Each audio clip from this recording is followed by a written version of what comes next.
জুমার দিনে 2 আজান মসজিদে চলবে মানে হাদিস দেখাও তো বেটা, কয় লাইন তুমি পড়েছো? মসজিদে 2 আজান দিতে হবে, পৃথিবীতে কলমের কালি দিয়ে কোনো কেতাবে লেখা নেই, তুমি দেখাও তো বেটা। সহিহ বুখারী হাদিস নাম্বার 915 এবং 916 নম্বর হাদিস, আল্লাহ নবীর জামানাতে একটা আজান হতো, আবু বকরের জামানাতে একটা আজান হতো, ওমরের জামানাতে একটা আজান হতো, ওসমান বিন আফফানের জামানার অর্ধখিলাফত একটা আজান হতো।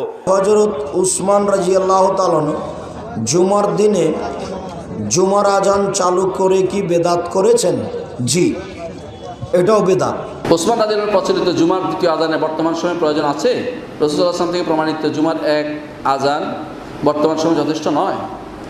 ওসমান রাদিয়াল্লাহু আনহুর এই সুন্নতটি সারা বিশ্বে আছে, এখনও আছে, আরব দেশেও আছে, মুসলিম নবীতেও আছে, মক্কাতেও আছে। এইটা হচ্ছে আলাইকুম বিসুন্নতি ওয়া সুন্নাতুল খুলাফায়ে রাশিদিন আল মাহদিয়িন আদু আলাইহি বিন নওয়াজির। তোমরা আমার সুন্নত গ্রহণ করো, আমার খলিফাদের সুন্নত গ্রহণ করো। সেই হিসাবে এই সুন্নতটি সুন্নত ওসমানিয়া হিসেবে থাকবে, এটা গ্রহণ করলে কোনো সমস্যা নেই, এটার প্রয়োজন পুরিয়ে যায় নাই। বর্তমান মানুষের মধ্যে এখনও দ্বিতীয় আজান আগে প্রথম আজান হলে হুঁশ হয়, তাদের মধ্যে খবর আছে যে আজান হয়েছে, দোকান বন্ধ করি, অজু করি। আপনি দ্বিতীয় আজান দিয়ে শুরু হলে তো তখন খুতবা শুনতে হবে আপনাকে, এই জন্য অবশ্যই সেটার প্রয়োজন রয়েছে। আমি মনে করি এটা থাকা দরকার আছে, এবং এখনও আলহামদুলিল্লাহ সারা বিশ্বে আছে, 2-1 জায়গা ব্যতীত বেশিরভাগ জায়গা যেটা আছে এই সুন্নাহ ওসমানিয়া থাকবে। সুন্নাহ ওসমানিয়া, সুন্নাহ ওসমানিয়া, সুম্মা উমরিয়া, সুম্মা আলিয়া এবং সুন্নাত আবু বকর, সবগুলি গ্রহণযোগ্য। এগুলির মধ্যে কেউ কোনো রকমের ছেদ ফালতে চেষ্টা করবেন না। এই বাড়াবাড়ি ভুল, বিদাত ফতোয়া দেয়, এটা তাদের সীমা লঙ্ঘন, বাড়াবাড়ি, এই ফতোয়া ঠিক নাই।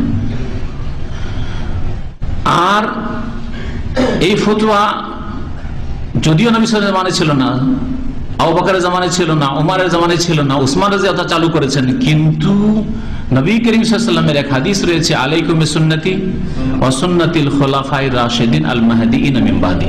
আমার সুন্নতকে, আদর্শকে মজবুত করে ধরবে, আর আমার হেদায়েত প্রাপ্ত খলিফাদের আদর্শকে, সুন্নতকে মজবুত করে ধারণ করবে। সুতরাং উসমান রাদিয়াল্লাহু তৃতীয় খলিফায়ে রাশিদ, তার সুন্নতকে মজবুত করে ধারণ করা, এটা আমাদের জন্য অবশ্যই পালনীয়। জুমার আজান নবী করিম সাল্লাল্লাহু আলাইহি সাল্লামের সময় একটা ছিল, সে আজানটা ছিল খুতবার আগের যে আজানটা। এটা যেহেতু পরবর্তীতে মুসলমানদের সংখ্যা অনেক বেড়ে গেছে মদিনাতে, এবং প্রচুর পরিমাণ মুসলমান হওয়ার কারণে ওই আজান শুনে মানুষ জুমাতে আসতে পারতো না, সেজন্য খলিফাতুল মুসলিমিন, ইসলামের তৃতীয় খলিফা উসমান ইবনে আফফান রাদিয়াল্লাহু তাআলা আনহু, তার শাসন আমলে তিনি যখন খলিফা হয়েছেন, তিনি জুমার প্রথম আজান চালু করেছেন।